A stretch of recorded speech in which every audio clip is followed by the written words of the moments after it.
महाराष्ट्र इमारत व इतर बांधकाम कामगार कल्याणकारी मंडळामार्फत सगळ्यात मोठी या ठिकाणी बातमी समोर आलेली आहे, ज्यामध्ये बांधकाम कामगार शिष्यवृत्ती या संदर्भातील आज 30 जुलै रोजी ही आलेली सगळ्यात मोठी महत्त्वाची बातमी आहे.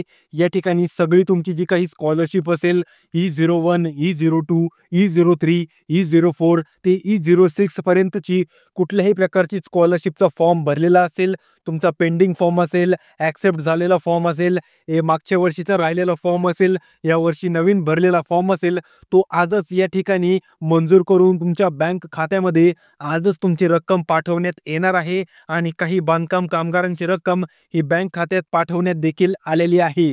या संदर्भातील सगळ्यात मोठी बातमी आपल्यासमोर विभागाकडून आलेली आहे, ज्यामध्ये महाराष्ट्र शासनाने आता बांधकाम कामगार विभागाकडून अत्यंत महत्त्वाची मोठी घोषणा आणि अर्जंट जी-आर जाहीर करण्यात आलेला आहे. आणि हा जी-आर तुमचे जे काही स्कॉलरशिपचे अर्ज आहेत, काही दिवसांपासून पेंडिंग राहिलेले किंवा अजूनही पैसे न मिळालेले किंवा त्यांच्या बँक खात्याचा काही प्रॉब्लेम आल्यामुळे पेमेंट फेल्युअर झालेले, अशा प्रकारचे वेगवेगळे जे काही अर्ज आहेत, आता त्यांना पुन्हा एकदा फॉर्म भरून त्यांच्या बँक खात्यामध्ये हे पैसे पाठवण्याची आता पुन्हा प्रोसेस चालू करण्यात आलेली आहे. ज्यामध्ये कामगारांना कुठल्याही प्रकारची प्रोसेस करण्याची गरज नाही आणि त्यांच्या बँक खात्यामध्ये बांधकाम कामगार विभागाकडून सगळ्यात मोठी अर्जंट ट्रान्सफर आता महाराष्ट्र सरकार करणार आहे.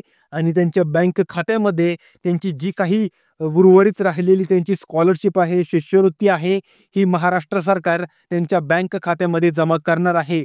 पण त्या कामगारांना आता काही नियम, अटी, त्याचप्रमाणे नवीन आलेला जी-आर पाहणं गरजेचं आहे. आणि आजच्या व्हिडिओमध्ये त्यांना तोच महत्त्वाचा जी-आर दाखवला जाणार आहे. पण जे लोक आत्ताच व्हिडिओला लाईक करून चॅनलला सबस्क्राईब करतील, अशाच लोकांना हा जी-आर दाखवला जाईल. त्यासाठी आत्ताच लाईक करून चॅनलला सबस्क्राईब करा. तर चला, तुम्ही केलं असेल, सगळ्यांनी आता लाईक केलं असेल, सबस्क्राईब केलं असेल, आता सुरुवात करूया जी-आर वाचायला. ज्यामध्ये बांधकाम कामगारांना अजूनही स्कॉलरशिप क्लेमचे पैसे जमा झाले नाही, त्यांच्यासाठी धक्कादायक बातमी आलेली आहे.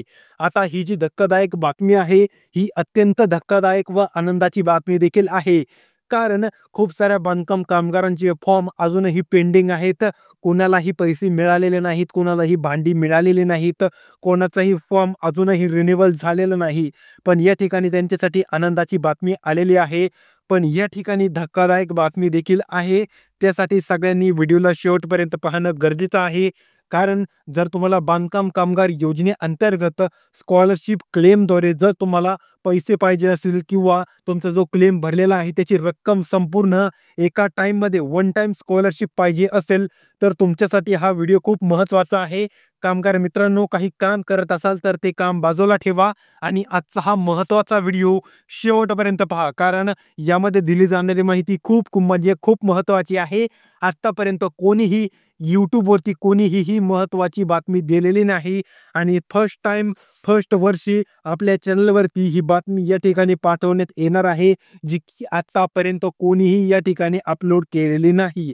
कामगार मित्रांनो, जर तुम्ही 2024 पासून, 2023 पासून आणि 2025 मध्ये जर या 3 वर्षांमध्ये स्कॉलरशिपचा अर्ज भरत असाल, तर तुमच्यासाठी अत्यंत आनंदाची आणि धक्कादायक बातमी आता महाराष्ट्र सरकारचे DCMO एकनाथजी शिंदे साहेब, CM देवेंद्रजी फडणवीस साहेब, त्यानंतर DCMO आपले देवेंद्रजी फडणवीस साहेब झाल्यानंतर आपले DCMO शरदचंद्र पवार गटाचे आपले उत्तराधिकारी आपले अजितदादा पवार साहेब यांनी सगळ्यात महत्त्वाच्या बाबी या ठिकाणी मांडलेल्या आहेत.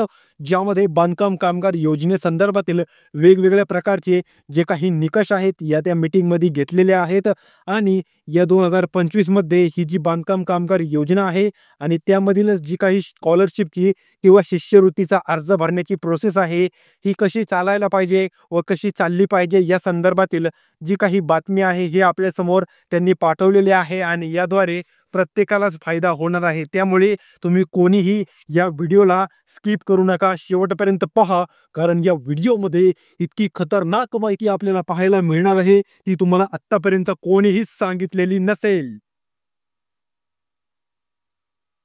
कामगार मित्रांनो, सर्वप्रथम 2025 मध्ये शिष्यवृत्ती अर्ज भरण्याची जी काही प्रोसेस आहे, ही प्रोसेस आता बदललेली आहे. 2024 मध्ये ज्या प्रकारे तुम्ही ऑनलाईन शिष्यवृत्तीचा फॉर्म भरत होता, त्यामध्ये आता काही नवीन अपडेट आलेत, नवीन कागदपत्र जोडली गेलेली आहेत. ही जी नवीन अपडेट आहे, ही 15 जून रोजी आलेली आहे आणि या दिवसापासून आता बांधकाम कामगार योजनेअंतर्गत जी काही स्कॉलरशिपची योजना आहे, यामध्ये नवीन अपडेट आल्याप्रमाणे आता तुम्हाला नवीन प्रकारे फॉर्म भरावा लागणार आहे आणि त्या प्रकारेच तुमचा जो फॉर्म आहे तो ॲक्सेप्ट केला जाईल आणि त्यानंतरच तुम्हाला तुमच्या बँक खात्यामध्ये पैसे पाठवले जातील. अन्यथा जर तुम्ही ती प्रोसेस न करता दुसऱ्या प्रोसेसद्वारे जर तुमचा बांधकाम कामगार योजनेचा फॉर्म भरला तर नक्कीच तो फॉर्म पेंडिंग राहील, नाहीतर इनॲक्सेप्ट किंवा अमंजूर करण्यात येईल. त्यासाठी सर्वप्रथम आपण ती फॉर्म भरण्याची प्रोसेस स्टेप बाय स्टेप जाणून घेणार आहोत, की जेणेकरून तुम्ही ज्यावेळेस फॉर्म भराल तो फॉर्म इनॲक्सेप्ट होणार नाही, 100% ॲक्सेप्ट होणार आहे.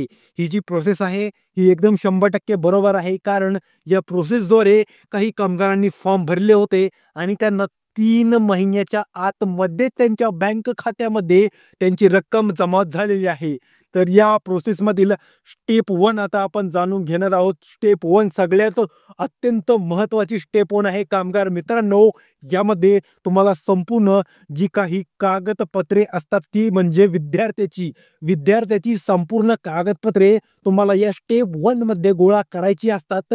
या कागदपत्रांमध्ये सर्वप्रथम मी तुम्हाला सांगणार आहे की कोणकोणती कागदपत्रे अत्यंत गरजेचे आहेत आणि कोणकोणती गरजेची नाहीत. सर्वात अत्यंत गरजेचा कागदपत्र तो म्हणजे स्कूल, कॉलेज, युनिव्हर्सिटीने दिलेला बोनाफाईड आणि त्या बोनाफाईडवरती जर सब्जेक्ट असेल आणि त्या सब्जेक्टमध्ये महाराष्ट्र वर्कर आणि असं काहीतरी कन्स्ट्रक्शन वर्कर टाईपचा तुम्ही सब्जेक्ट टाकून आणला तर नक्कीच तो 100% तुम्हाला प्राधान्य दिलं जाईल.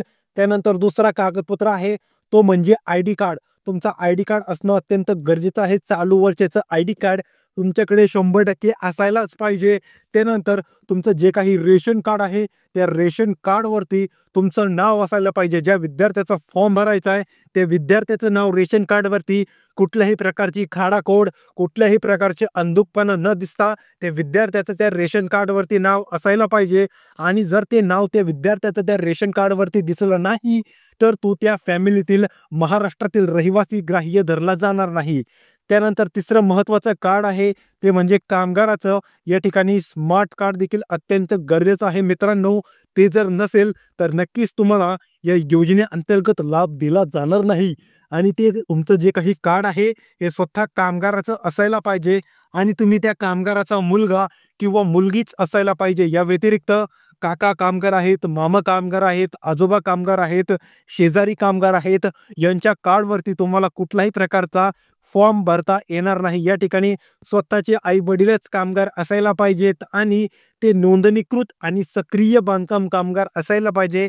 तेव्हाच तुम्हाला या योजनेचा या ठिकाणी लाभ दिला जाणार आहे. कामगार मित्रांनो, हीच सगळ्यात मोठी आनंदाची आणि धक्कादायक बातमी आहे, जी की तुम्हाला आता या ठिकाणी महाराष्ट्र सरकारने नवीनरित्या आणलेली आहे. या व्यतिरिक्त तुमचे प्रश्न कमेंटमध्ये विचारा. तोपर्यंत रामकृष्ण हरी.